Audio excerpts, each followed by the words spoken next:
tarde, alunos! Hoje veremos o conteúdo da semana 4. Nessa semana, nós vamos conceituar o conteúdo formação de palavras.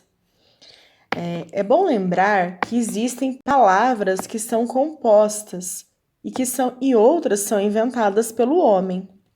No exemplo dado pela professora Élica, o autor Manuel Bandeira traz o verbo te adorar, que é um verbo criado por ele, certo? Isso pode ocorrer em poemas, né? Nós chamamos de vocabulário literário. Também ela traz a revisão de verbete de enciclopédia, né? Que define uma palavra ou expressão. Por exemplo, se citarmos o animal coruja, esse verbete, se procurarmos numa enciclopédia ou até mesmo na internet, vamos ver que o verbete traz especificações sobre a coruja, como do que é composto o corpo dela, onde ela vive, do que se alimenta. Então, essas especificações seriam o verbete, certo? As palavras citadas por Élica, né, que seriam o verbo te adorar, te adoro e te adora, fazem parte do vocabulário literário e podem se transformar ao longo do tempo em vocabulário usual. Veremos também hoje o conteúdo formação das palavras.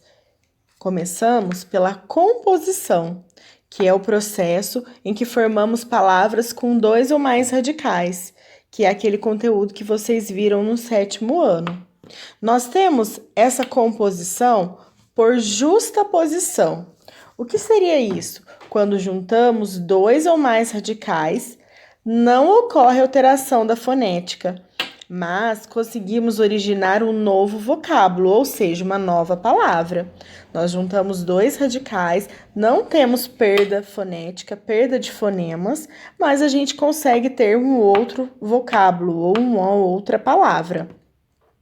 Por exemplo, gira-sol. Nós temos o vocábulo gira e o radical gira e o radical sol, né? Nós vamos fazer um novo vocábulo que seria girassol e não se perdeu, não teve perda fonética.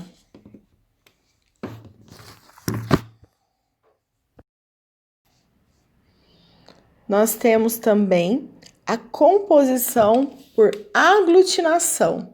O que seria isso? Quando unimos 2 vocábulos, um deles sofre perda fonética, tanto o inicial quanto o segundo. Por exemplo, a gente uniu o vocábulo planalto. Então, a gente uniu os radicais plano mais o radical alto. Quando juntamos para formar o vocábulo planalto, perdemos o fonema O, certo? Quando isso ocorre nas palavras, temos a aglutinação. Bom, nós temos também outros processos de formação de palavras, entre eles a abreviação. O que seria abreviação? É quando redigimos uma palavra, por exemplo, de forma menor. Por exemplo, quando vamos a uma padaria ou um mercado, ao invés de falarmos eu quero 1 quilograma de carne, nós falamos 1 quilo. Então, essa forma de colocarmos a palavra seria a abreviação.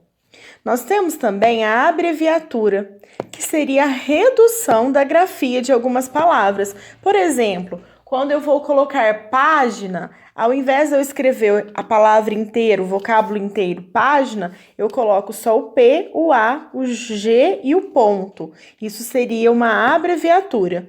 Fazemos isso com muitas palavras.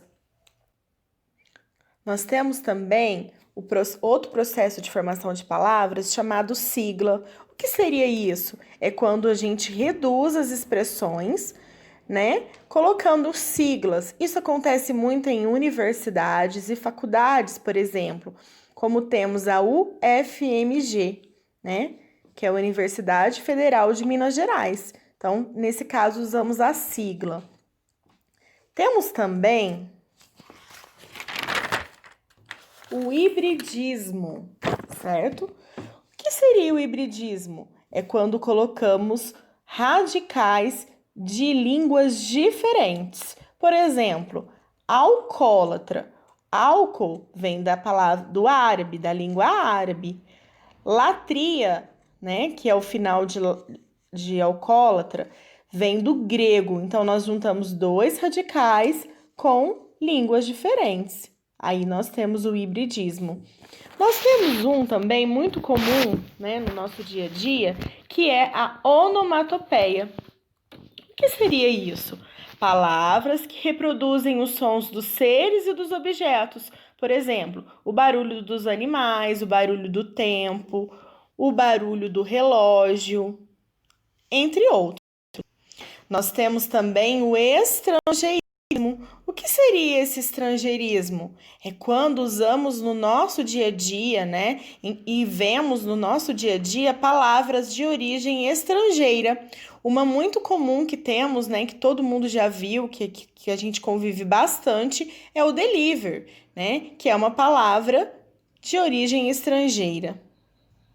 E, por último, nós temos o neologismo, que foi o que Manuel Bandeira fez no poema que a Élica citou, que ele criou o verbo te adorar, certo? Que é a criação de palavras que não temos na língua portuguesa. Isso acontece muito em poemas, né, que tem o sentido figurado.